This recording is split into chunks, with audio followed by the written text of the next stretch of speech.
Assalamualaikum warahmatullahi wabarakatuh. Halo semuanya, hari ini kita akan belajar materi dasar pemodelan perangkat lunak.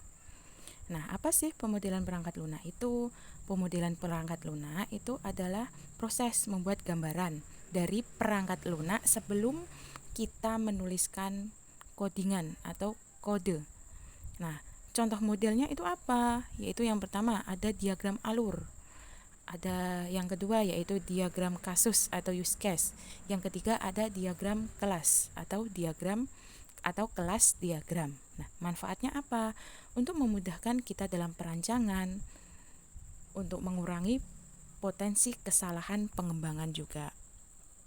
Nah, diagram pemodelan perangkat lunak. Yang pertama ada diagram use case, yang kedua ada diagram kelas, yang ketiga ada diagram alur.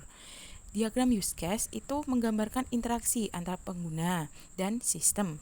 Yang kedua, diagram kelas itu menunjukkan struktur, objek, dan hubungan antar kelas. Sedangkan diagram alur untuk menampilkan urutan, proses, dan pengambilan keputusan. Nah, contoh dari use case diagram. Di sini saya contohkan dari kasus sistem website portofolio. Nah, ketika ada website, pasti ada aktornya. Aktornya siapa? Yaitu ada pengunjung dan admin. Pengunjung website, admin itu yang mengelola. Nah, use case-nya adalah bisa melihat profile. Terus bisa mengirimkan pesan, bisa mengubah kontennya, itu admin. Nah, lanjut yaitu contoh activity diagram.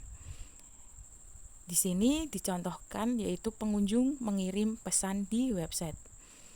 Ada misal pertama pengunjung membuka halaman kontak, terus mengisi formulir, ada nama, email, dan yang lain-lain.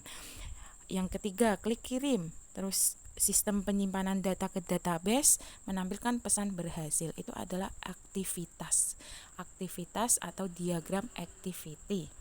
Nah, selanjutnya contoh kelas diagram. Nah, kelas diagram ini saya contohkan di website portofolio. Ada kelas user dan kelas admin. Kelas user misal ada atribut dan metode. Atributnya apa? Ada nama, email, dan pesan. Metodenya kirim pesan, tampil data. Nah, itu contoh metode. Nah, contoh di dalam kelas admin, atribut misal username, ada password, terus metodenya apa? Login, edit konten. Setelah kita membuat model, ada 3 model tadi, kita bisa menerapkannya di dalam kode. Semisal di website itu kita bisa menerapkan di pemrogramannya, yaitu use case di dalam halaman dan fungsi website, activity, alur navigasi pengguna, kelas, ada struktur data dalam HTML-nya atau CSS. Nah, dasar webnya itu ada strukturnya, yaitu ada front end dan back end. Front end itu apa? Front end itu adalah tampilan pengguna, sedangkan back end itu adalah servernya.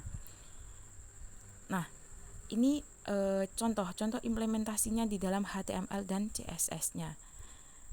Langsung saja kita praktekkan ya. Kita bisa mempraktekkannya itu di Visual Studio Code. Nah, ini sudah saya tuliskan codingannya, itu ada seperti ini. Nah, doc tipe HTML ini wajib ada. Terus awalannya ada HTML. Nah, harus diakhiri dengan /HTML. Ini adalah proses codingannya. Terus kalau CSS itu seperti ini. Ada background color, itu warna, terus ada fontnya. Nah, di sini hasilnya akan tampil seperti ini. Nah, ini kita bisa mengubahnya. Misal ini backgroundnya saya ganti, misal ini.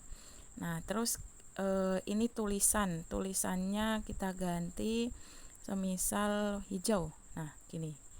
Maka hasilnya bagaimana? Hasilnya akan seperti ini. Nah, ini berubah. Ini adalah background colornya, ini adalah teksnya.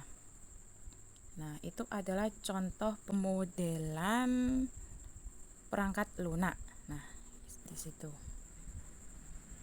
Jadi, pemodelan perangkat lunak itu membantu kita merancang sistem secara terencana. Mungkin cukup sekian ya pembelajaran hari ini. Sampai jumpa di pembelajaran berikutnya. tetap semangat dalam belajar. Wassalamualaikum warahmatullahi wabarakatuh.